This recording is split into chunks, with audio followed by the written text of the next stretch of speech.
So let's transition now. So we've established, why we care about customer lifetime value, and I'd like to shift our focus a little bit to the how we drive customer lifetime value. And as I mentioned earlier in the session today, we really want to focus on three key takeaways for everyone today. I think we all sit on these webinars and you might just get flooded with a lot of information. And what I'd like to encourage us is to focus on these three key takeaways. We believe that these 3 points really help frame up the basis or the foundation for why customer success should be the driving engine for driving customer lifetime value through the customer life cycle. And so I'd love to dig into these with you guys today. So the first is optimizing the onboarding flow. So why don't you share some experience from your past as to why onboarding flow is so key to driving customer lifetime value?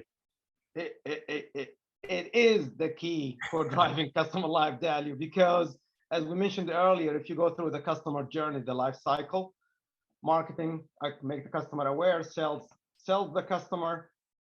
And now with the onboarding, that's where the relationship, that partnership starts.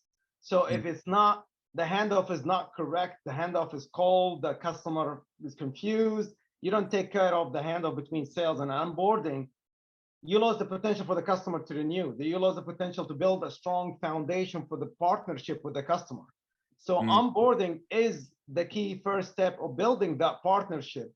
Because again, customer lifetime value is not a one-time event.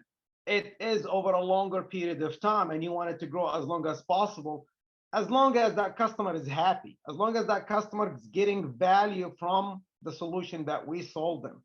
And that's why onboarding is the key, basically. It's the door to that partnership. So if we mess up on that onboarding, we put ourselves and that relationship at risk. That's why I like to emphasize how important the onboarding and making sure you are giving that customer white glove treatment from the get-go.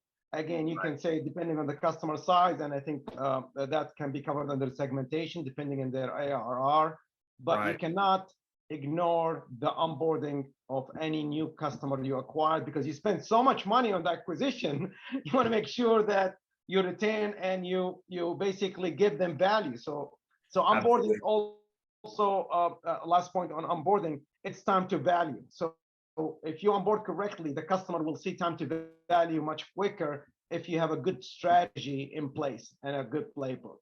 So, yeah, and I agree. Yeah, and I think I love how you tie those two together, right? And how the time to value is really the thing we're measuring, right? We're driving that client towards that value realization. Right. And that's why that handoff point between sales and customer success typically can be a friction point, but it can also be an opportunity, right? Because we have to make sure that we understand that the customer's perspective on what value means to them, and that to make sure that they understand the value we're intending to deliver for the solution that they've purchased, right? Absolutely, absolutely. Oh, that's great. So, and then talk about ownership. So as it comes to the onboarding process, who do you think, we talk about that sales to service or sales to customer success kind of handoff point.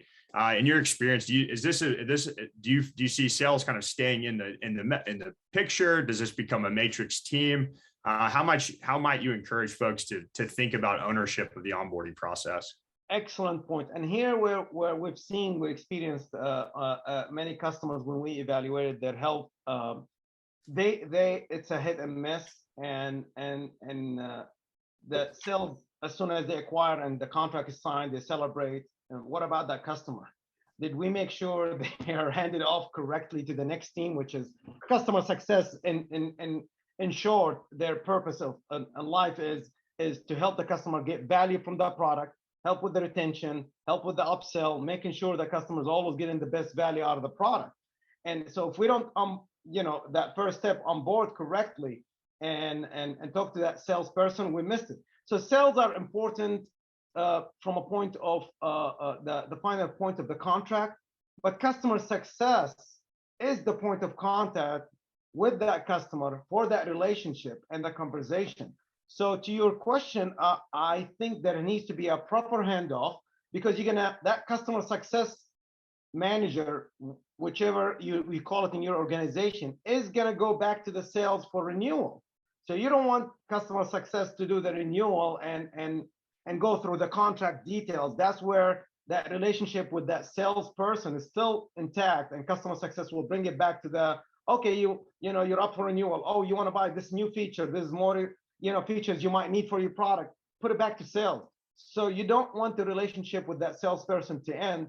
You want the salesperson to introduce customer success. I'm here for you for if you need any additional help or features. A good handoff is a good indication for the customer that I trust this customer. They're going to take care of me. It's not all about selling me the service or the product and the salesperson is goodbye, which unfortunately sometimes it happens more than we expect. Sure. And it causes a very negative impression from the get-go. And we want to avoid this at all costs. Right. Yeah. And I think it's so important, right, to really allow the customer success team to reinforce what was established during the sales process, right? And Exactly. to just double down on the excitement and the expectation for that value that they've just purchased, right? So spot on. Exactly. Love that.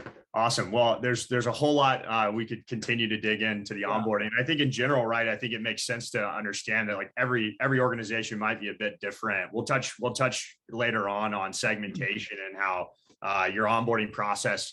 And even when you talk about the renewals conversation, right? You have, because I hear some companies their strategy is to allow CS to own that renewal. So I think what I hear in what you're saying is just have a well-defined process.